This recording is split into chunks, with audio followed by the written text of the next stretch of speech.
بسم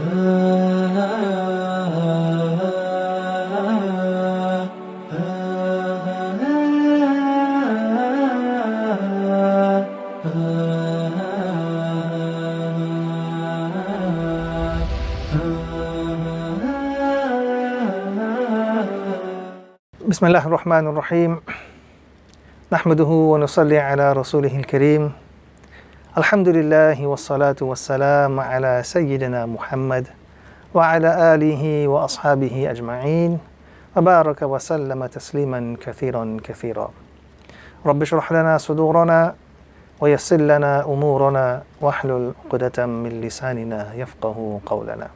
Assalamu alaikum wa rahmatullahi wa barakatuh. To all of our viewers, we extend the eternal and the universal salutation of peace. Alhamdulillah, once again, we thank Almighty Allah, we glorify Him, we praise Him for giving us another opportunity to be here for another episode of our Al-Quran series. This is a series where it is our aim to educate ourselves and to go through the various concepts that would then enable us to recite the text of the Holy Quran. As we all know, being able to recite from the text of the Holy Quran is extremely important in the life of a Muslim. When we are able to recite from the text, automatically we derive extra blessing and we derive extra mercy from the treasures of Almighty Allah. So we should try our very best to educate ourselves with regards to being able to recite the Holy Quran. In one hadith of Rasulullah sallallahu alayhi wa sallam, the Prophet Muhammad, peace be upon him, mentioned, زَيِّنُوا الْقُرْآنَ بِأَصْوَاتِكُمْ فَإِنَّ الصَّوْتَ الْحَسَنَ يَزِيدُ الْقُرْآنَ حُسْنًا. The Prophet Muhammad, peace be upon him, mentioned that beautify the Quran with your voices. For indeed, a beautiful voice adds to the beauty of Al-Quran. So we should try to educate ourselves with regards to the correct pronunciation, so that in turn would contribute to the correct recitation. And in reciting the Quran, we should try to beautify our voices, for that in itself beautifies the Quran in the sight of Almighty Allah. So may Allah subhanahu wa ta'ala make the Quran a source of nur, a source of light, and a source of guidance for us in our lives, insha'Allah ta'ala. So as we begin today's episode, I would like to begin by reciting a very short dua. Allahumma rabbana yassir wa la tu'assir wa tammim bil khair wa bika nasta'een ya fattah. O Allah, you make it easy upon us, do not make it difficult. Wa tammim bil khair, and O Allah, we ask you to bring it to an end with goodness. Wa bika nasta'een, and O Allah, we turn to you for help and for guidance. So my dear respected viewers, on today's episode we are continuing with common letters, the common letters of the Arabic language. So today we would start off by looking at the letter Ta. What we can see appearing on our screen is the letter Ta in the capital formation. And again, I would like to remind our viewers that when observing the common formations of any letter, we should try to pay special attention and to observe the formations of each letter as it may appear in the beginning of a word, in the middle of a word, or towards the very end of a word. So we look at this formation of the letter Ta. This is the formation that the letter Ta would take on when appearing in the beginning of a word. We look at an example from the Arabic language. This is an Arabic word, and we can see the Ta appearing in the beginning of this word. This is the shape of Ta when it appears in the middle of a word. And we look at an example. Again, an Arabic word. And in this word, we can see here now the Ta appearing right in the middle of this word. This is the formation that the letter Ta would take on when it appears right at the very end of a word. And we look at an example. This is an Arabic word. And at the end, we can see here the letter Ta appearing in this particular formation. So we familiarize ourselves with the beginning formation, middle formation, and the very end formation. We move on to the next letter. This is the letter Dha appearing in the capital formation. Let us now observe the different formations of the common letter Dha. the letter Dha, very similar to Ta, but as we can observe, one dot appears on top of the letter. So this is the formation that the letter Dha will take when appearing in the beginning of a word, as we can see from this example. A word from the Arabic language, and we can see the letter Dha appearing here at the beginning of this word. This is the shape of the letter Dha that will appear, and it would take on when appearing in the middle of the word. We can see from this example a word in the Arabic language, and we can see the Dha appearing right in the middle of this particular word. This is the shape of the letter Dha that it would take on when it appears coming at the very end of the word, as we can see from this particular example. Again, let us familiarize ourselves with the various formations: beginning, middle, and end. We move on to the next letter. This letter appearing on the screen is the letter Ain. And just as a reminder, this letter, when pronounced, must be pronounced with a little more emphasis. Ain. This is the capital formation. Let us now observe the common formations of this letter.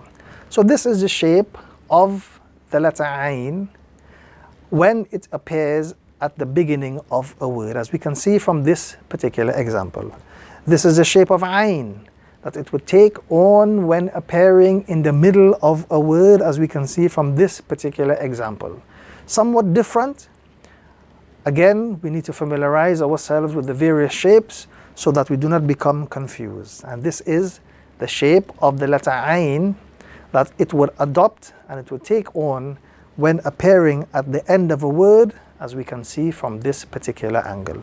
Beginning formation, middle formation, and ending formation. We move on to the next letter. This is the letter Ghain. This letter must be pronounced with a little bit of a grating sound coming from the throat. And as we can observe, Ghain in the capital form has one dot appearing on top. As we observe the common formations, the beginning formation, this is the shape of Ghain when it appears at the beginning of a word, as we can see from this particular example. The middle formation, this is the shape of Ghain that it would take on when appearing in the middle of a word, as we can see from this particular example. And finally, the ending formation of the letter Ghain, this is the shape, and we can notice from this particular example the very end formation of Ghain. So again, the beginning formation, middle formation, and the end formation. So we move on to the next letter. This letter appearing on the screen is the letter Fa. And as we can notice that the letter Fa in the capital formation has one dot appearing on top. Now let us observe the common formations of this particular letter in the beginning, middle, and the end. So this shape is the shape of Fa when it appears in the beginning of a word, and we can see that from this particular example. The next shape, Fa, when it appears in the middle of a word, and that can be observed from this particular example. We see how the Fa is joined right at the middle of the word, and towards the end, this is the shape that Fa would take on when appearing at the end of a word, as can be noticed in this particular example. We move on to the next letter. This letter is the letter Qaf. Again, this letter must be pronounced with some emphasis. Qaf in the capital formation. Let us observe now the common formations of this particular letter. This shape is the common formation of the letter Qaf when it appears at the beginning of a word, as we can see from this particular example. Let us now look at the other shape, the shape of the letter Qaf when it appears in the middle of a word. This is the shape, and we can observe that from this particular example. Finally, the ending shape of the letter Qaf, as we can see now appearing on the screen. And this shape can be noticed in this particular example. Again, pay attention to the formations of the common letter when it appears in the beginning, middle, and the end. We move on to the next letter. This letter is the letter Kaf. This letter is to be pronounced without any sort of stress or any sort of emphasis. Let us observe the common formations of this particular letter. This is the shape of the letter kaf when it appears in the beginning formation of a word, as we can see from this example. Secondly, this is the shape of the letter kaf when it appears in the middle of a word, as we can see in this example. And finally, this is the shape of the letter kaf when it appears at the very end of a word, as we can observe in this particular example. We move on to the next letter. This letter, the letter lam, in the capital formation, lam in the capital formation. Let us observe now the common formations of this particular letter. This is the shape of lam when it appears in the beginning of a word, as we can see from this example. Secondly, we observe the formation of lam when it appears in the middle of a word, as we can see from this example. This is a word of the Arabic language, and we can observe lam appearing right in the middle. Thirdly, the letter lam when it appears at the end of a word, as can be observed here in this particular example. So pay special attention to the beginning, middle, and the end to enable us to identify the various different formations. We move on to the next letter. This letter is the letter mim in the capital formation. And when we observe the common formations, pay attention to the beginning, middle, and the end. This shape is the shape of the letter mim in the common formation when it appears in the beginning of a word, as can be observed from this particular example. Secondly, we look at the shape of mim in the common formation when it appears in the middle of a word, as we can observe from this example. Thirdly, let us observe the mim, the shape of the mim in the common formation when it appears at the end of a word, as can be seen here in this particular example. We move on to the next letter. This letter is the letter noon. This is the letter noon in the capital formation. And let us now observe the formations of the common letter noon when it appears in the beginning, middle, and the end. So this is the example of the letter noon in the common formation when it appears in the beginning of the letter, as we can see from this example. Secondly, the formation of the letter noon in the common formation when it appears in the middle of a letter, in the middle of a word. And we can observe that from this particular example. Thirdly, we look at the last formation, the letter noon, when it appears at the very ending of a word, and we can observe that from this particular example. We move on to the next letter. This letter is the letter waw. This is the letter waw in the Arabic language, and it comes in the capital formation. Let us now also observe the various formations that it can take on when appearing in the common formation. To begin with, this is the shape of the letter waw, and the letter waw can only appear in an isolated formation. There is no beginning formation, there is no middle formation, there is only an ending formation, as we would observe as we move forward. So in this example that we are seeing on the screen, in this word, we can observe waw in the isolated form. There is no joining in the beginning, no joining in the middle, but waw can be joined at the very end of a word, as we can observe in this particular example. So again, take note of the various formations. Can only appear in the isolated formation at the beginning, and at the end cannot be joined in the beginning, nor can it be joined at the end. As we move on to the next letter.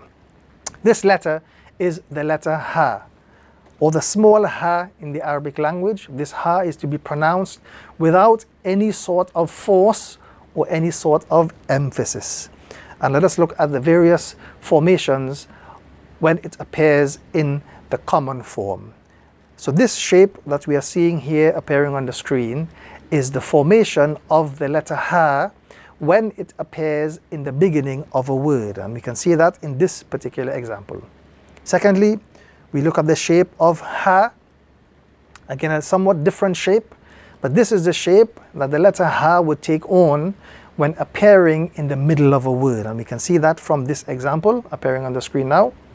Thirdly, we look at the letter ha when it appears at the end of a word, and we can observe that from this particular example. Again, very important. Let us focus on the various formations: initial, middle, and the end. We move on to the next letter. This letter is the letter Hamza.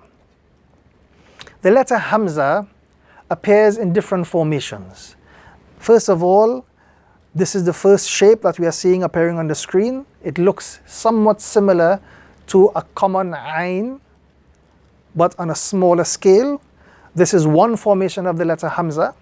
The letter Hamza can also come together with three other letters. First of all, it can come together with the letter Alif, as we are seeing here. Hamza appearing on top of an Alif. Secondly, it can also come appearing on top of a letter Waw. And thirdly, we can see the Hamza appearing on top of the letter Ya. All these would fall into the category of being a Hamza. We just take into consideration the various different shapes and the various different letters that the letter Hamza comes accompanied with. And let us look at some examples. This is the example of the Hamza, which comes on its own. This is an example of Hamza, which appears on top of an Alif. This is an example of Hamza, which appears on top of a Waw. And this is the example of a Hamza, which appears on top of the letter Ya. All will be pronounced the same. We simply have to take note and observe when it appears, what letter it appears on, and in what formation. We move on to the very last letter of the Arabic language. This letter is the letter Ya. This is Ya in the capital formation. Let us now observe the various formations that it can take on when appearing in the common form. This shape is the shape of Ya. This is the shape that would appear in front of us. And this shape comes when Ya is joined at the beginning of a word, as we can see from this example. Secondly, we look at the shape of Ya when it appears in the middle of a word. And we can observe that from this particular example. Here we are seeing the Ya with the two dots below, but it is appearing and it is being joined in the middle of this particular word. Thirdly, we look at Ya at the end formation. This is what Ya would look like when it appears at the very end of a word. Let us look at the example. Again, this is an Arabic word, and we can notice the Ya here appearing at the end of this particular word. So this brings us to the end of the alphabet in the Arabic language. So far we have completed the capital formations and the common formations. I would like to take the opportunity, to remind our viewers, to practice what we have completed so far. With regards to identification of the letters, we must, try our very best to observe. And this is what would help us identify the letters easier. With regards to the common letters, we look at the various different shapes. Some letters can only appear in front of us in an isolated formation. Some letters can have three different formations: beginning, middle, and the end. So it is extremely important that we try to observe and identify each letter using the shapes and also the dots that would be accompanying each letter. With regard to the capital letters also, it is very important that we spend a little time to familiarize ourselves with the different shapes of the capital letters. Also very important, let us pay special attention to our pronunciation, how each letter should be pronounced. In the Arabic language, the pronunciation of the letters is extremely delicate, to the point that if we were to mispronounce one letter, it throws off the meaning of that particular word, which can in turn throw off the meaning of the entire sentence. So these are things that we should take into consideration as we move forward. So as we have come to the end of the alphabet, capital and common formation, we now look forward to vowels in the Arabic language. And in our next episode, we begin, discussing the various vowels of the Arabic language. The Arabic language has 3 vowels, and we will discuss this a little more as we move forward. So with that being said, we have come to the end of this particular episode. May Allah subhanahu wa ta'ala, accept, our efforts. May Allah subhanahu wa ta'ala enable us to learn the Quran and to be able to recite the Quran in a manner which is pleasing to Him. And may Allah subhanahu wa ta'ala bless us with a deep and sound understanding of Al-Quran. Also, we take the opportunity to thank our viewers who have been tuning in with us for this Al-Quran series. May Allah subhanahu wa ta'ala bless all of you. May Allah subhanahu wa ta'ala keep all of you safe. May Allah subhanahu wa ta'ala enable us to become educated easily with regards to the Quran. May Allah subhanahu wa ta'ala make the Quran a source of nur, a source of light, a source of guidance, and a source of solace for us in these trying times. And may He make it that we are able to hold fast to the Quran in this life, and may He make it a means of salvation for us in this life as well as in the life of the hereafter. So until next time, may Allah subhanahu wa ta'ala bless. May the peace, blessings and mercies of Almighty Allah be upon you all. Sadaqallahu al-azim wa sadaqa rasuluhu an-nabiyul kareem wa nahnu ala dhalika min ash-shahidin wa shakirin walhamdulillahi rabbil alamin. Assalamu alaikum wa rahmatullahi wa barakatuh.